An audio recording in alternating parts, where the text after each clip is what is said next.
Hello, my name is Georgianne Ford with the Alpha Center for Divorce Mediation. And we have with us one of our attorney mediators today, Mike Ruth. And Mike is here today to share some information on a topic that we might not be familiar with, but apparently does exist. And I think the topic is parental alienation. That's correct, Georgianne. Okay. Thanks for the introduction, and it's always good to be on here talking with you about these things. I know this is a little bit of uncomfortable subject today. This parental alienation, but it does go on.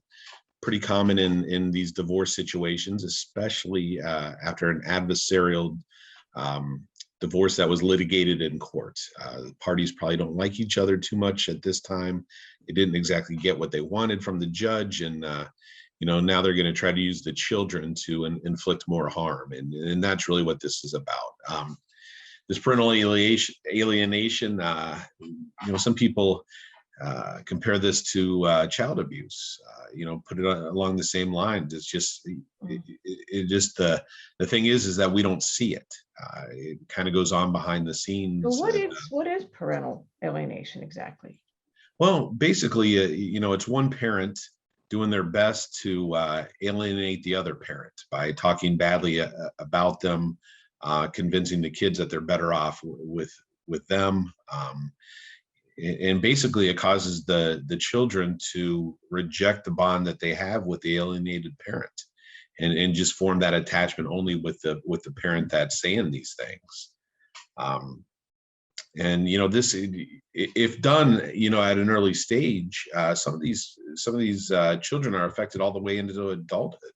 That it becomes natural for them to reject the other parent and just spend time with the one parent. Which is a shame, because it's such a needed part of their development, is to have that relationship with both the parents. Right, and a lot of this, like I said from the beginning, a lot of this starts with the adversarial approach to the divorce.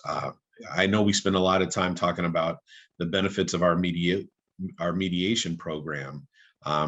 And the first thing we do is we have a parenting mediation. And one of the things that we encourage, and not only there, but also throughout this whole process, is this ability to communicate with each other. You don't have to live together. You don't have to spend any more time together. But when it comes to being mom and dad, you're always going to be mom and dad to these children. So you need that ability to communicate about their well-being. I'm just thinking how that is very valuable, because having gone through a divorce myself, if there wasn't anybody to say those things, there was people just saying, and you should do this and you should do that, so he doesn't get that. Not communication for your children is really important. Like that's, I think, maybe what's missing out there. So I do like that you're really talking about this. Right. There's that insistence that you get what you deserve, right? You as an individual. Well, I mean, we're talking about a family unit first, right? And especially if you have children, that's what's most important out of this whole thing. And you might have to make a couple sacrifices for your kids in regards to that, because it is about their well-being. They're the ones that are being affected by this. Right. The people that they viewed as mom and dad are now being split up. And so the last thing that we want to see is either mom or dad being, left out of this situation. One of the hardest things to do is recognize this. A lot of parents, if this is going on, they get angry at the child, and they'll take it out on the child, like asking them, well, what's wrong with you? And immediately that anger gets thrown at the child, and which causes the child to reject that parent even more.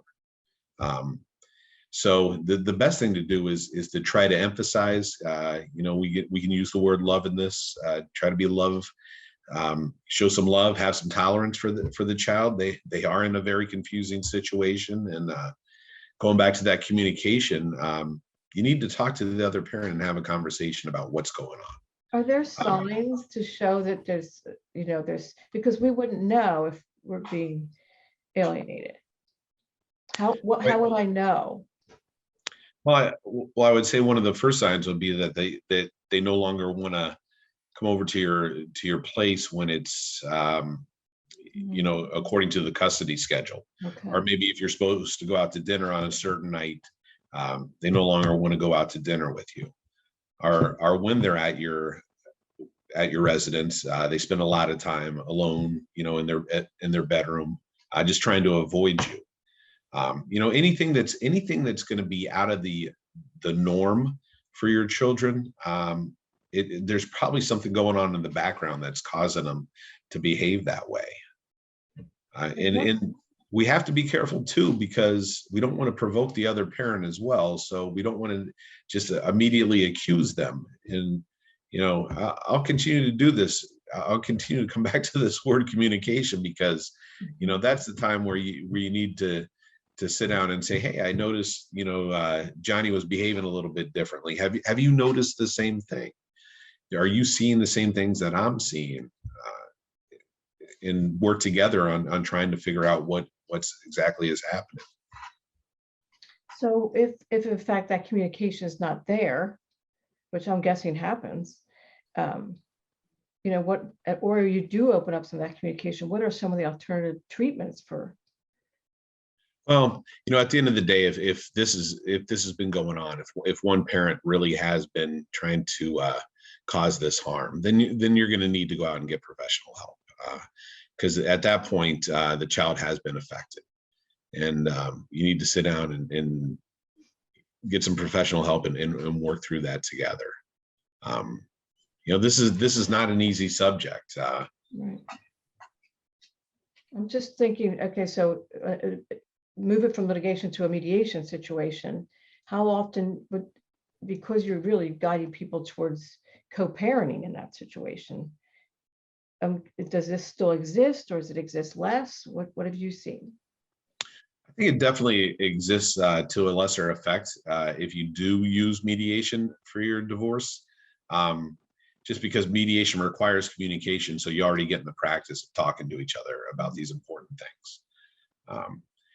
Like I said, that litigation process just sets up that adversarial atmosphere to begin with, and that can become the norm too. You know, being angry at each other can seem normal.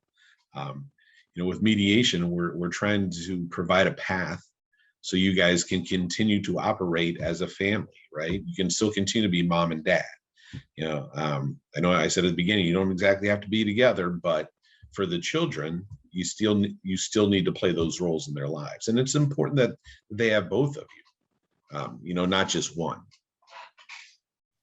One of the things coming up for me is, if we are aware of this, suppose we're like part of the family outside of that couple, just being aware that this exists, that you're bringing this to our attention, would have me making sure that, you know, the support was there for mom and dad, because it sounds like it can make such a difference.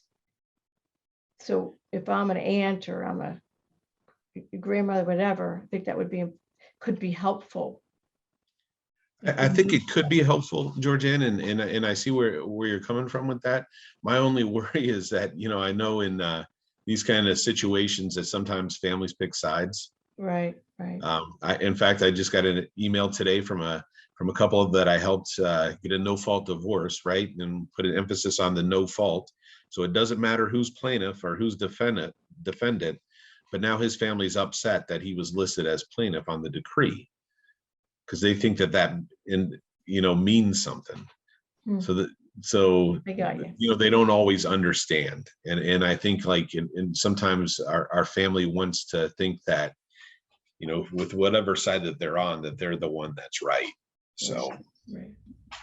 So I guess you brought this to our attention, and we are more aware of it now. So if we saw it, we could recommend, you know. right. And I think your point was correct, Georgianne, in saying, like, you know, once again, we encourage this mediation process for a reason.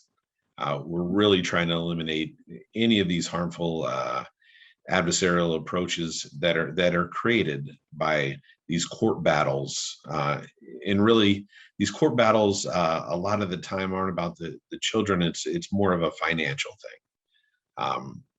You know, so if we can concede a couple things, work together, the children always come out better.